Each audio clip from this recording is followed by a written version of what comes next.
لله رب العالمين نحمد الله ونستعينه ونستغفره ونتوب إليه ونعوذ بالله من شرور أنفسنا ومن سيئات أعمالنا فمن يهده الله فلا مضل له ومن يضلل فلا هادي له وأشهد أن لا إله إلا الله وحده لا شريك له وأشهد أن محمدا عبده ورسوله أدى الأمانة ونصح الأمة وكشف الأمة فتركهم على المحجة البيضاء ليلها كنهارها لا يزيغ عنها إلا خالق صلوات الله وسلامه عليه وعلى أهل بيته الطيبين الطاهرين وعلى أصحابه الكرام الغر الميامين العلماء العباد وعلى التابعين لهم بإحسان إلى يوم الدين.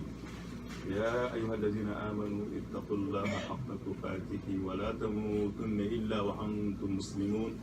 يا أيها الناس اتقوا ربكم الذي خلقكم من نفس واحدة وخلق منها زوجها وبث منهما رجالا كثيرا ونساء واتقوا الله الذي تساءلون به والأرحام إن الله كان عليكم رقيبا.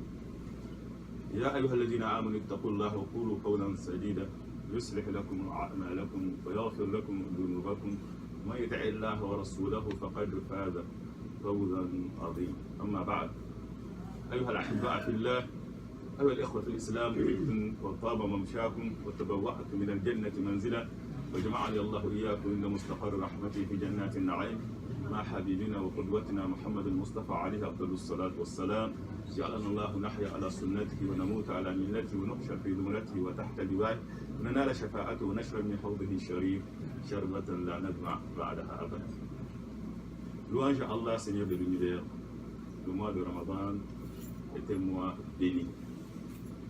Un mois béni car c'est un mois de miséricorde, de pardon, qu'Allah nous a accordé afin de nous permettre de mériter son pardon, son agrément et son paradis.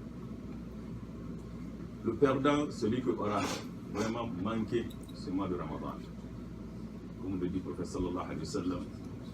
Et nous voilà dans le dernier quart de ce mois. On est à la fin. Pour celui qui a débuté ce mois avec paresse, il est temps, il est urgent qu'il se réveille, qu'il se ressaisit afin de se rattraper. Et pour celui aussi qui a commencé avec beaucoup d'énergie, il est encore temps, c'est maintenant encore qu'il doit redoubler l'ardeur, car le meilleur est devant nous. Le meilleur est devant nous. La nuit de Laylatul Qadr, comme le dit le prophète sallallahu alayhi wa sallam, وَالْتَمِسُوهَا فِي الْعَشْرِ في أواخر عشر الأواخر فإن ضعف أحدكم أو عجز فلا يغلبن في السبع البواقي. Il dit cherchez la nuit de Laylatul Qadr durant les 10 dernières nuits de Ramadan. Si l'un d'eux faiblit ou il n'en est pas capable, qu'il ne laisse pas les 7 dernières nuits de Ramadan. Les 7 dernières nuits de Ramadan. Donc on a devant nous les 7 dernières nuits de Ramadan. Donc c'est comme si le mois vient de commencer. C'est comme si le Ramadan vient de commencer. Et le prophète sallallahu alayhi wa sallam, en annonçant le mois de Ramadan aux Sahaba, il annonçait avec les grands événements qui surviennent durant ce mois, les grands événements. Des fois on écoute ce hadith, mais est-ce qu'on se rend compte de la portée de cet événement? Quand il dit Atakum Ramadan, Shaharum Mubarak, Faradallahu alaykum siyama, Tuftah fihi abwab al-jannah, wa tughlaq fihi abwab al-jahim, wa tughallu fihi maratu al-shayatin, wa lillahi fihi layla khayrun min alf shahr, faman hurima khayraha faqad hurim. Il dit, vous avez béni Ramadan, un mois béni. Il est béni dans son temps, béni dans les adorations. Les récompenses aussi accordées sont tous multipliées, bénis. Allah vous a prescrit le jeûne. Donc Allah vous a prescrit le jeûne. Durant ce mois, les portes du paradis, toutes les portes du paradis sont ouvertes. Dans certaines versions, aucune d'entre elles n'est fermée. Aucune. Celles de l'enfer sont complètement fermées. Aucune d'entre elles n'est ouverte. On enchaîne les satans, les diables rebelles, Et Allah a placé dans ces mois une nuit meilleure que 1000 mois, meilleure que 30 000 nuits. Donc quand on dit ça, incroyable, est-ce qu'il y a un objectif ultime que le croyant cherche plus que le paradis? On te le dit maintenant que durant ce mois, les portes du paradis sont entièrement, complètement ouvertes. Cela vraiment doit t'inciter à multiplier l'adoration, l'ardeur dans l'adoration d'Allah. C'est pour cela qu'il dit Ya baghi al-khayr aqbil wa ya baghi al-shar aqsir. Toi qui veux du bien, avance, accours. Celui qui veut du mal, recule. Et le paradis, dit le très beau dit dans le hadith al-Qudsi, A'adaltu li-ibadi as-salihin ma la ayna ra'at wa la udhuna sami'at wa la khatar ala qalbi bashar minkum. J'ai préparé, c'est une demeure, l'honneur, de récompense qu'Allah a réservé à ses serviteurs pieux, soumis. Et cette demeure, le très beau dit, il y a dans cette demeure ce que l'œil de l'être humain n'a jamais vu, son oreille n'a jamais entendu, il n'est jamais venu à l'esprit d'aucun être humain sur cette terre, aucune personne. Tu peux imaginer comme tu veux, tu ne peux pas vraiment saisir l'étendue des délices du paradis.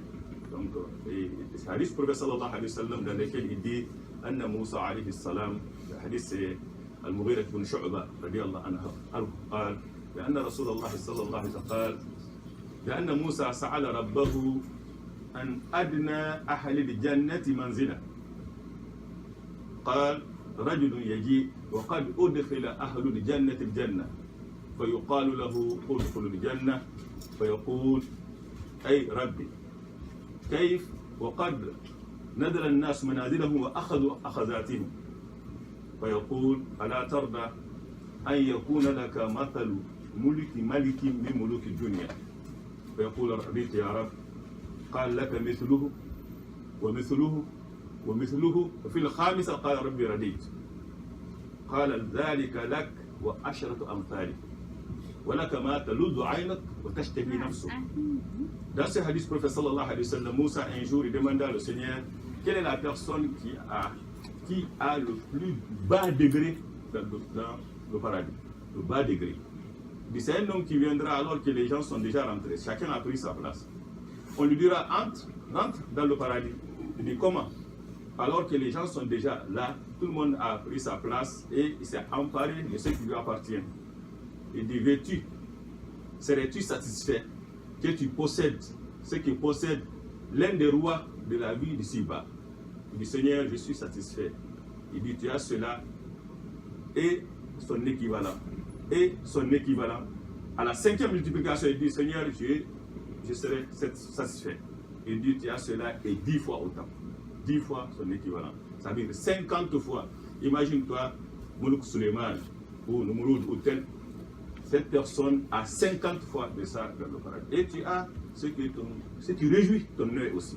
Ce que tu désires, tu l'as. Quant à ceux qui ont le degré le plus élevé, non, personne ne peut vraiment saisir l'ampleur. Entrer au paradis, c'est un bienfait. Le croyant doit se réjouir, mais 2 fois. Il doit se réjouir 2 fois. Car entrer au paradis, ça veut dire quoi? Il a échappé au pur. Il a échappé au pur. Car chacun de nous a une place dans le paradis et en enfer. Et en enfer. Le prophète sallallahu alayhi wa sallam dit إذا وضع العبد في قبره أتاه ملكان فيقعدانه ويقولان له ما كنت تقول في هذا الرجل محمد فإن كان مؤمنا يقول أشهد أنه عبد الله ورسوله فيقال له انظر إلى مقعدك من النار قد أبدلك الله به خيرا فيراهما جميعا. Et dans ce hadith, le prophète sallallahu alayhi wa sallam dit, quand on amène une personne, la personne décédée, on le met dans sa tombe, et alors que les gens ils retournent sur leur pas, ils entendent déjà le bruit de leur pas. Et c'est le seul moment que a été authentifié que le mort entend ce que les autres ils entendent ce qui tourne autour de lui. C'est le seul moment. Tous les autres moments, ça a été dit, mais ce n'est pas vraiment authentifié ou vérifié. Mais ce moment-là précis, dès qu'on met une personne dans la tombe Et les gens, on met la terre sur lui. Quand il retourne sur leurs pas, il entend déjà le bruit de leurs pas. On lui posera certaines questions. Qu'est-ce que tu disais de cet homme? Quel homme? Muhammad sallallahu alayhi wa sallam. Le croyant dira, je témoigne que c'est un serviteur d'Allah et son messager.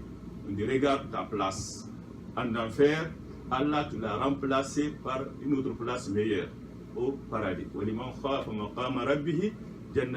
Quiconque craint de comparaître devant son Seigneur aura 2 jardins. كل نفس ذائقة الموت وإنما توفون أجوركم يوم القيامة فمن زحزح عن النار وأدخل الجنة فقد فاز وما الحياة الدنيا إلا متاع الغرور. Toute âme goûtera la mort. C'est seulement au jour de la résurrection que vous serez pleinement rétribués. Quiconque est écarté du fait de l'enfer et introduit au paradis aura certes reçu. La vie présente n'est qu'une jouissance trompeuse. Donc quand la personne se trouve au paradis, il doit vraiment remercier Allah 2 fois. Remercier Allah de lui avoir accordé le paradis, mais aussi de lui avoir épargné le fait de l'enfer. Car Dieu le très haut, en décrivant le fait d'enfer, dit قُلِ الْحَقُّ مِنْ رَبِّكُمْ فَمَنْ شَاءَ فَلْيُؤْمِنْ وَمَنْ شَاءَ فَلْيَكْفُرْ إِنَّا أَعْتَدْنَا لِلظَّالِمِينَ نَارًا أَحَاطَ بِهِمْ سُرَادِقُهَا إِنْ يَسْتَغِيثُوا يُغَاثُوا بِمَاءٍ كَالْمُهْلِ يَشْوِي الْوُجُوهَ بِئْسَ الشَّرَابُ وَسَاءَتْ مُرْتَفَقًا. Il dit quiconque veut qu'il croit, qui veut aussi qu'il me croit. Non, il n'y a pas de contraire dans la religion. Quant aux injustes, j'ai préparé pour eux un feu dont les flammes les cernent de tous côtés. La souffrance, la plus grande souffrance qu'un homme peut avoir, c'est le désespoir. C'est le désespoir. Peu importe la souffrance, si l'homme est animé d'espoir, il peut vraiment supporter. Mais quand on est frappé par le désespoir, c'est le pur châtiment qu'on peut avoir. Et c'est ce que les gens de l'enfer subissent. Car ils se trouvent dans l'océan de feu. Ils n'ont pas ni où aller. Ils regardent droite, non, c'est détendu, il n'y a pas d'espoir. Donc, le feu les cerne partout. S'ils demandent à boire, on les abreuvera encore d'une eau comme du métal fondu. Comme du métal fondu qui brûlera le visage. C'est pas le fond, non. Donc, quand on dit que le mois de Ramadan, les portes du paradis sont grandement ouvertes, celles de l'enfer fermées, les gens, des fois, ils écoutent ça, mais ils ne sentent pas l'étendue, la portée de ce hadith pour le sallallahu alayhi wa sallam. Et dans ce fait, dans l'enfer, les gens, quand ils se trouvent dans cette souffrance, dans ce châtiment, ils vont demander aux gardiens de l'enfer, il va demander à Allah de les faire sortir, de leur donner une deuxième chance. قالوا ربنا غلبت علينا حقوتنا وكنا قوما ضالين ربنا أخرجنا منها فإن عدنا فإنا ظالمون. Du Seigneur, notre malheur nous a vaincus. Nous étions parmi les gens égarés. Seigneur, donne-nous une deuxième chance. Fais-nous sortir. Si nous récidivons, nous serons alors des gens injustes. Parmi les injustes. Qu'est-ce qu'il dira? Soyez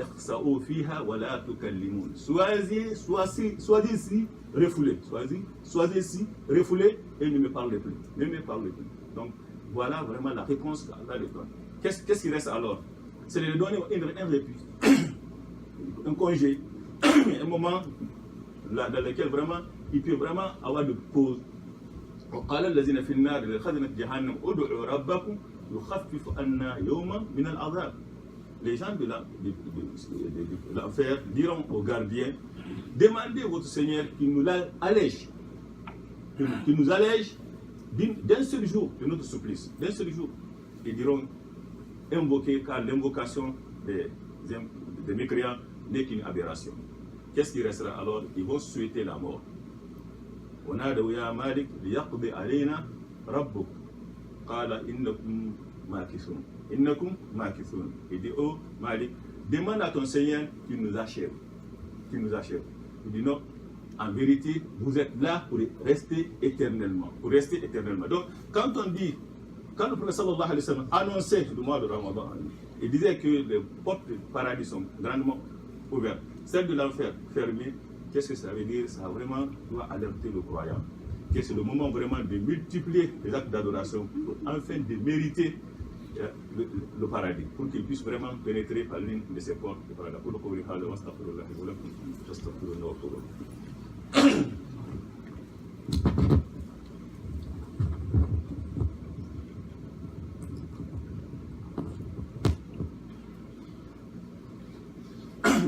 Alhamdulillah Rabbil Alamin, wassalatu wassalamu ala Rasulillah sallallahu alayhi wa sallam. عن ابي هريره رضي الله عنه قال قال رسول الله صلى الله عليه وسلم من انفق زوجين في سبيل الله دعي من ابواب الجنه يا عبد الله هذا خير فان كان من اهل الصلاه دعي من باب الصلاه وان كان من اهل الجهاد دعي من باب الجهاد وان كان من اهل الصيام دعي من باب الريان وان كان من اهل الصدقه دعي من باب الصدقة. وقال أبو بكر ما من علامة دعي من تلك الأبواب كلها هل يدعى أحد من تلك الأبواب كلها؟ قال رسول الله صلى الله عليه وسلم نعم وأرجو أن تكون منه.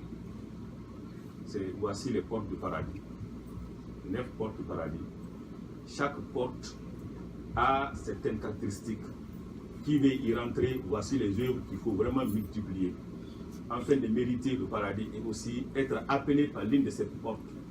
Car le messager d'Allah dit quiconque dépense des choses dans le sentier d'Allah, cherchant la face d'Allah, il sera appelé par les portes du paradis.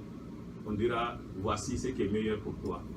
S'il fait partie des gens de l'aumône, de la prière, il sera appelé par la porte de la prière. La porte de la prière. La porte de la prière va dire ô serviteur d'Allah, voici la porte de la prière, viens rentrer. Et quand on dit porte, faisait partie de la prière, ça veut dire que la personne qui multiplie constamment la prière, ce n'est pas seulement une prière obligatoire. Car le prophète sallallahu alayhi wa sallam dit Ma taqarraba ilayya abd bi shay'in habba ilayya mimma aftaradtu alayhi. ولا يزال عبدي يتقرب الي بالنوافل حتى احبه فاذا احببته كنت سمعه. Donc ce hadith de Qudsi qui dit qu'il n'y a pas une œuvre par laquelle qui est plus agréable auprès d'Allah, par laquelle le serviteur s'approche d'Allah, plus agréable que ce que Allah a rendu obligatoire sur lui. Il ne cesse d'accomplir les œuvres surrogatoires jusqu'à ce que je l'aime. Donc la personne, comme le fait le prophète sallallahu alayhi wa sallam, prier pendant la nuit jusqu'à ses pieds, ses fenêtres. Donc, le mois de Ramadan nous apprend à accomplir la prière nocturne. Donc, la personne qui s'arrache de son lit, et cela chaque nuit, il prie jusqu'à ce qu'il soit inscrit parmi les gens de la prière. Voici la porte de la prière. On le rappellera, viens rentrer par cette porte. S'il fait partie des gens de jeûne, qui multiplient les jeûnes, et le jeûne est très important dans l'islam, car dans Hadith Obama, يقول أبو أمامة سأل رسول الله صلى الله عليه وسلم قال ما أدلني على عمل يدخلني الجنة قال عليك بالصوم فإنه لا عدل له أو لا مثل له. Il dit montre-moi, indique-moi une œuvre qui me fera entrer au paradis. Il dit je te conseille le jeûne. Je te conseille le jeûne car il n'a pas d'équivalent. Il n'a pas d'équivalent. Et Dieu le Très-Haut dit que tous les œuvres de l'être humain lui appartiennent sauf le jeûne, c'est lui qui s'en charge de la récompense. Et les savants religieux disent cela que la personne dans l'au-delà, si on parle là, quand le jugement sera fait, et que la personne traîne encore des injustices, des droits d'autrui, on prélèvera de ses bienfaits, on donnera à ses victimes. On prélèvera sur toutes ses œuvres seront soumises à ça, sauf le jeûne. Quand ça arrive autour du jeûne, Dieu le dit non, cela m'appartient et Dieu va le récompenser, va le protéger. Donc c'est très important le jeûne. Et cette fois-ci, dans ce hadith aussi, toutes les portes s'appellent la porte du jeûne, la prière, la porte de l'aumône, mais quand jeûne, c'est à Babu al-Rayyan, rafraîchissement. Donc c'est très important. S'il fait partie des gens qui multiplient la sadaqa, il sera rappelé par la porte de l'aumône. Qu'est-ce que cela veut dire? Abu Bakr, il dit, est-ce qu'une personne sera appelée par toutes ces portes? Il dit oui, et j'espère que tu sois parmi ceux-là. Et dans la réalité aussi, on voit dans le comportement d'Abu Bakr. Car dans un autre hadith, il dit Man asbaha minkum al-yawma sa'iman qala Abu Bakr ana man 'ada minkum al-yawma marida qala Abu Bakr ana man at'ama minkum al-yawma miskina qala Abu Bakr ana man tabi'a minkum al-yawma janazatan qala Abu Bakr ana qala mastama'ana fi umrin illa dakhal al-jannah. un matin, le prophète sallallahu alayhi wa sallam posa cette question: qui d'entre vous jeûne aujourd'hui? Abu Bakr dit: c'est moi. Qui d'entre vous a rendu visite à un malade? Abu Bakr dit: c'est moi. Qui d'entre vous se rend à suivre le cortège funèbre? Abu Bakr dit: c'est moi. Qui d'entre vous a nourri un pauvre? Abu Bakr dit: c'est moi. Il dit: personne n'a réuni ces 4 choses-là dans cette journée sans qu'il rentre au paradis. Il sera admis au paradis. Pour te dire que le mois de Ramadan, c'est un mois de générosité, un mois dans lequel on doit multiplier les œuvres, les actes d'adoration, les bonnes œuvres, y compris la charité. C'est très important. Alhamdulillah, Laylatul Qadr, on ne sait pas vraiment c'est quand. C'est quand Laylatul Qadr, on ne le sait pas. Mais on a l'espoir, comme le dit le prophète sallallahu alayhi wa sallam, que ça se trouve dans les 10 dernières nuits, surtout les nuits impaires, et plus précisément la nuit du 27e. Donc c'est l'espoir. Ce n'est pas vraiment précisé, certain, ce n'est pas un discours certain. C'est pour cela qu'il faut le croyant averti, c'est lui qui cherche des retours dans toutes les nuits de Ramadan. Et s'il faiblit ou il n'en est pas capable, il doit vraiment, comme le dit le prophète sallallahu alayhi wa sallam, les 10 derniers jours. C'est très important pour au moins les 7 dernières nuits. Et nous avons devant nous les 7 dernières nuits. Il faut en profiter. Et n'oublie pas vraiment d'être généreux. Le mois de Ramadan, c'est un mois de générosité. Il faut être vraiment généreux afin de bénéficier de la générosité d'Allah. Donc nous avons un frère qui a sa femme malade. Il est avec nous souvent ici. Donc nous prions qu'Allah lui apporte la santé. D'autres pensées aussi à nos frères qui étaient parmi nous ici dans la mosquée, mais qui nous ont précédés. Ils sont dans l'au-delà. Nous prions qu'Allah les rapporte sa miséricorde sur tous ceux qui priaient avec nous.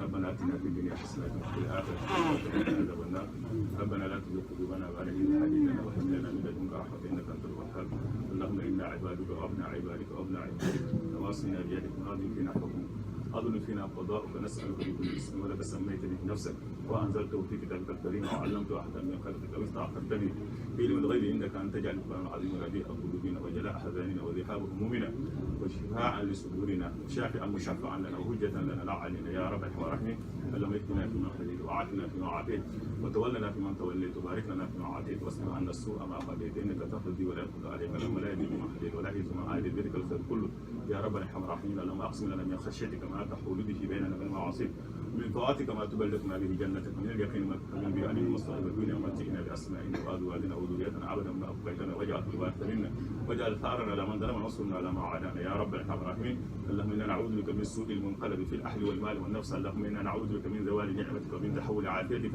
من فجاءة نقمتك ومن جميع سخطك يا رب الرحمن الرحيم اللهم انا نسالك الجنه وما قرب اليها من قول وعمل ونعوذ بك من النار وما قرب اليها من قول وعمل ونسالك كل خير سعدك به نبيك حبيبك محمد المصطفى صلى الله عليه وسلم ونعوذ بك من كل شر استعاذك منه نبيك حبيبك محمد المصطفى صلى الله عليه وسلم اللهم تقبل منا صيامنا وقيامنا وركوعنا يا رب الرحمن الرحيم واعتق رقابنا من النار في هذا الشهر المبارك يا رب الرحمن الرحيم اللهم اغفر لموتانا وموتى المسلمين جميعا اللهم اشف مرضانا ومرضى المسلمين جميعا اللهم اصلح اولادنا وازواجنا واجعلهم قرة اعين لنا واجعلنا للمتقين اماما اللهم علم بين قلوبنا واصلح ذات بيننا اللهم انصر الاسلام والمسلمين في كل مكان يا اكرم الاكرمين يا ارحم الراحمين قوموا الى الصلاه يرحمكم الله.